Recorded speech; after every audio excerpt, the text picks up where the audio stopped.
하나님의 말씀을 같이 보시겠습니다. 하나님의 말씀은 구약 성경 전도서 10장 1절에서 11절까지 말씀이 되겠습니다. 구약 성경 전도서 10장 1절에서 11절까지 말씀 같이 읽겠습니다. 시작. 죽은 파리가 향 기름으로 악취가 나게 하는 것 같이 적은 우매가 지혜와 존귀로 패하게 하느니라. 지혜자의 마음은 오른편에 있고 우매자의 마음은 왼편에 있느니라. 우매자는 길에 행할 때에도 지혜가 결핍하여 각 사람에게 자기의 우매한 것을 말하느니라. 주권자가 내게 분을 일으키거든 너는 내 자리를 떠나지 말라. 공순이 큰 허물을 경하게 하느니라. 내가 헤아려서 한 가지 배단 오 주권자에게서 나는 허물인 듯한 것을 보았노니 우매자가 크게 높은 지위를 얻고 부자가 낮은 지위에 앉는도다. 또 보았노니 종들은 말을 타고 방백들은 종처럼 땅에 기어 걸어다니는도다. 함정을 파는 자는 거기 빠질 것이요 담을 허는 자는 뱀에게 물리리라. 돌을 떠내는 자는 그로 인하여 상할 것이요 나무를 쪼개는 자는 그로 인하여 위험을 당하리라. 무딘 철 연장 나를 갈지 아니하면 힘이 더 드느니라. 오직 지혜는 성공하기에 유익하니라. 방수를 베풀기 전에 뱀에게 물렸으면 술객은 무용하니라. 아멘. 아멘. 오늘은 전도서 19번째 시간입니다. 전도서 10장 1절에서 10절까지에 있는 말씀은 지혜자의 마음은 오른편에 우매자는 그 마음이 왼편에 있다 라고 1절에서 4절까지 기록하고 있고 5절에서 7절까지 보니까 주권자에게서 나는 허물인 듯한 배단들에 대해서 기록을 하면서 8절에서 11절까지 해서 어리석음은 해를 받으나 지혜는 성공하기에 유익하다 이렇게 기록을 하고 있습니다. 그래서 9장 13절부터 시작된 10장 20절까지가 지혜로운 자의 유익에 대한 내용으로 기록이 되어 있는 내용입니다. 오늘 1절에서 11절까지의 말씀을 통해서 해 위에서 지혜를 알아보라 라는 제목의 말씀을 함께 나누기를 원합니다. 첫 번째로 성경은 통전, 통합, 통습 이 삼통사고로 읽어야 한다는 것이 이 계시를 받았던 히브리인들의 생각입니다. 통전은 부분에서 전체로 보는 눈이고 통합은 여러 부분 여러 모양을 보는 눈이고 통습은 창세기에서 계시록까지 왔다 갔다 통섭 창세기에서 계시록까지 이렇게 넘나드는 그런 내용으로 기록이 되었다라는 사실을 설명하고 있는 것이죠. 그래서 삼통사고라고 말을 합니다. 성경은 한 부분만 읽지 말고 모든 부분에서 함께 넘나들면서 읽어야 한다고 히브리서 1장 1절에 말씀을 하고 있습니다. 그리고 그 모든 부분에서 하나님의 아들을 통하여서 말씀하신 구원 언약 안으로 들어가야 된다고 히브리서 1장 2절에 기록하고 있는 것을 봅니다. 바로 성경을 이런 삼통사고로 읽지 아니하면 온전한 복음이 아닌 다른 복음으로 빠질 위험이 너무나 많다고 하는 사실을 갈라디아서 1장 6절에서 우리는 참고로 볼 수가 있습니다. 모든 성경은 하나의 통으로 하나님의 은혜 언약을 계시하고 있는 줄 믿으시기를 바랍니다. 우리가 볼 때는 창세기가 계시록과 너무 멀고 시간적, 공간적, 환경적으로 너무도 다른 그런 개념을 갖고 있지만 하나님의 시각에서는 바로 창세기나 계시록이나 말라기나 모두가 하나의 통, 하나님의 안에 있다는 사실입니다. 두 번째로 모든 성경은 하늘의 지혜에 대한 계시라고 할 수 있는데 전도서도 마찬가지인 줄 믿으시기를 바랍니다. 모든 성경은 하늘의 지혜, 곧 하나님의 지혜를 말하는 것이죠. 영원한 지혜에 대한 계시다, 이렇게 우리는 믿는 것입니다. 특히 전도서는 올람에 펼쳐진, 영원에 펼쳐진 본질적인 지혜를 계시하고 있기 때문에 과히 지혜의 최고봉이라 이렇게 말할 수가 있습니다. 그리고 지혜의 본질인 복음 안에 예수 그리스도를 통하여서 해 위의 지혜인 전도서를 더욱 분명하게 읽을 수 있습니다. 그러므로 해 위에 있는 지혜란 곧 하나님의 지혜요, 해 위에 있는 지혜란 바로 예수 그리스도를 통해서만이 볼 수 있는 그런 복음의 지혜인 줄 믿습니다. 전도서의 지혜는 올람의 지혜, 영원의 지혜를 선포하기에 율법이나 잠언이 증거하는 지혜의 기본 질서에서 바라보는 지혜와 우매의 차이를 크게 강조하지 않는 것처럼 보인다는 사실입니다.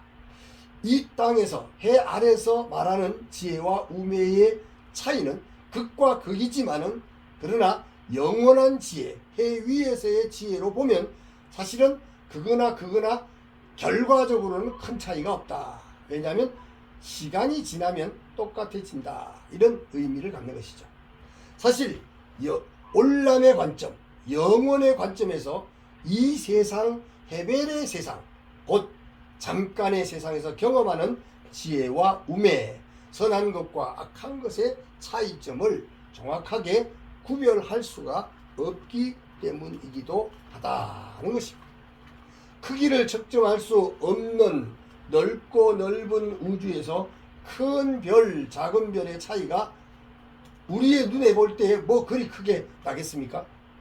죽은 파리들이 귀한 향기름을 악취가 나게 만들 수 있고 적은 우매가 지혜와 존귀를 난처하게 만든다고 1절에서 말합니다. 이것이 무슨 말인가요?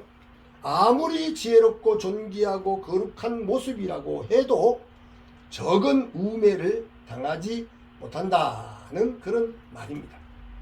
이것은 우매한 일이고 저것은 지혜로운 일이라고 확실하게 분별할 수가 없다는 말이기도 합니다. 지혜의 기본 공식에서는 지혜자의 마음은 오른쪽, 우매자의 마음은 왼쪽이라고 구별할 수 있으나 올람에서, 영혼에서는 어느 것이 오른쪽인지 왼쪽인지 구별하기가 쉽지가 않다는 것입니다. 이 두 가지가 섞여 있기도 하고 지혜라고 판단하는 것이 때때로는 우매일 수도 있고 우매하다고 생각하는 것이 지혜일 수도 있기 때문입니다. 결과가 우매자는 지혜가 부족하다고 했는데 이 구절의 지혜는 2절에 나오는 마음과 같은 그런 단어입니다. 역시 지혜자와 우매자를 구별하기 힘들다는 말입니다. 주권자가 분노할 때도 있고 분노가 그칠 때도 있을 것인데 이 역시 올람에서 보면, 영원에서 보면 잠깐이다, 해변이다 라고 말합니다. 성도들이 해변의 세상, 잠깐의 세상에서 악함과 선함, 지혜와 우매, 분노와 공손함의 긴장 속에 살고 있지만 올람의 눈으로 보면, 영원의 눈으로 보면 두 경계를 정확히 구별할 수가 없다라고 하는 것입니다.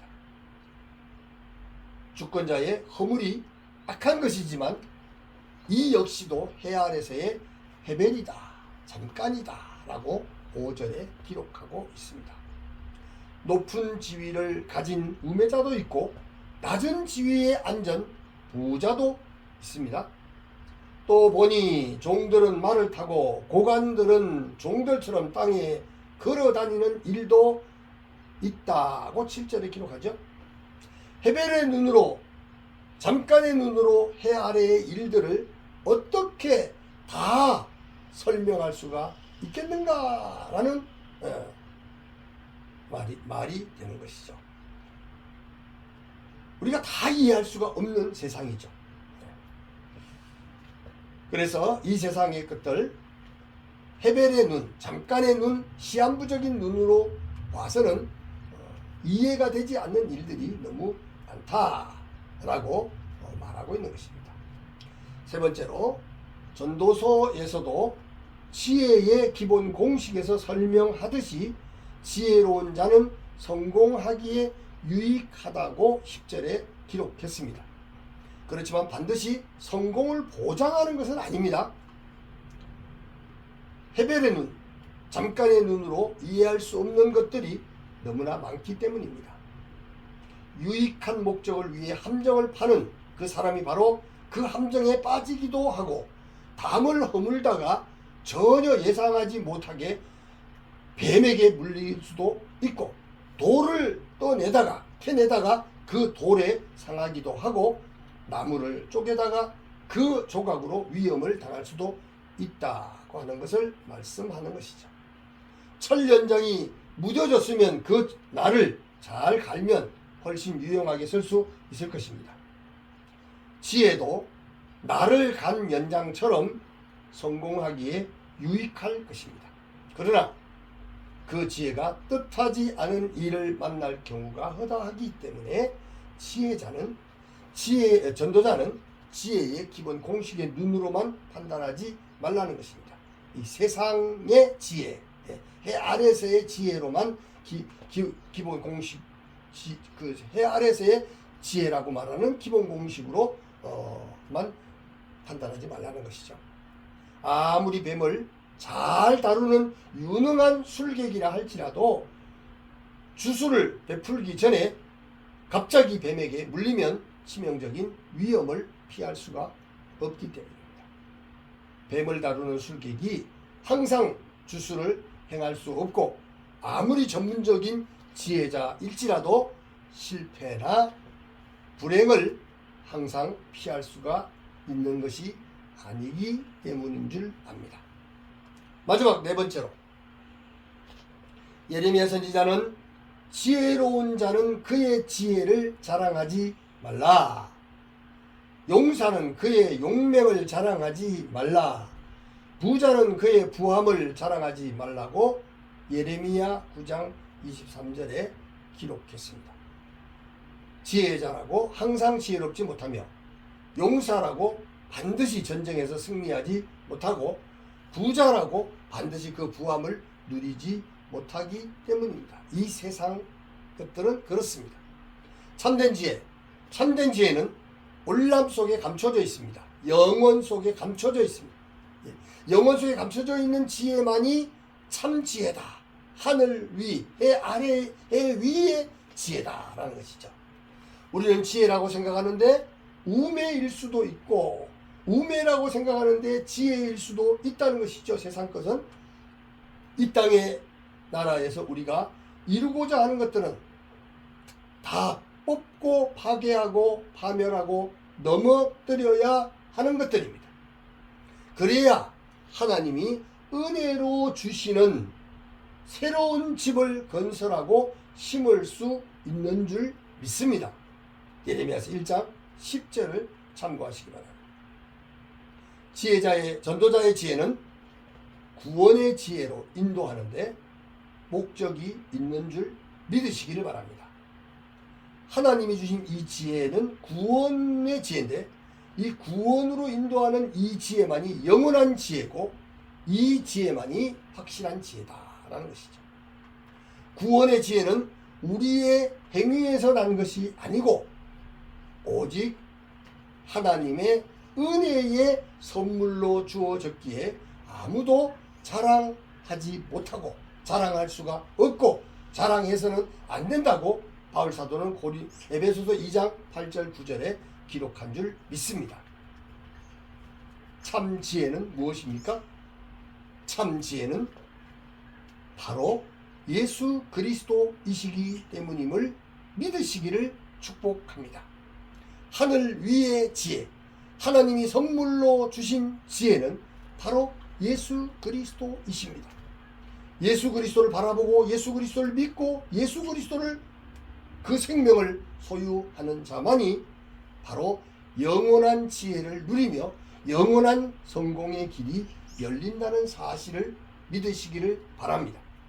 사랑하는 성도 여러분, 오늘의 말씀을 믿음으로 이 어지러운 세상에서 참 지혜의 본질이신 예수 그리스도만 믿고 바라보심으로 믿음의 지혜를 따라서 심령의 변화와 성장과 성숙을 위하여 믿음의 신앙 고백을 하시고 은혜 받은 자로서의 마음의 결심과 결단을 굳게 하심으로 매일 믿음의 승리자로 사시기를 주님의 이름으로 축원합니다. 아멘. 기도하겠습니다. 우리의 영원한 지혜이신 주님, 주님이 보이지 않고 주님의 음성을 듣지 못하면 우리는 해 아래서 사람들이 생각하는 기본 지혜에 빠져 있다가 늘 혼란에 빠지기도 하고 방황하기도 하고 갈등하기도 하고 신앙이 흔들리기도 하는 그런 일들을 많이 경험하거나 보게 됩니다. 그러므로 우리는 철저히 해 위에서부터 하나님의 선물로 이 땅에 오신 예수 그리스도만이 영원한 지혜이시며 영원한 생명이시며 영원한 우리의 소망 되심을 다시 한번 확인하게 하여 주시옵시고 어떤 이해되지 않은 일들이 일어난다 할지라도 참 지혜이신 예수 그리스도를 바라보게 하여 주시옵소서. 예수 그리스도만 바라보며 예수 그리스도의 마음만 소유함으로 말미암아서 어떤 환경 속에서도 승리자의 계가를 부르게 하시고 기쁨을 누리게 하시고 감사를 누리게 하시고 찬양을 누리는 복된 승리자의 삶을 살게 하여 주시옵소서. 감사드리며 예수님의 이름으로 기도하옵나이다. 아멘.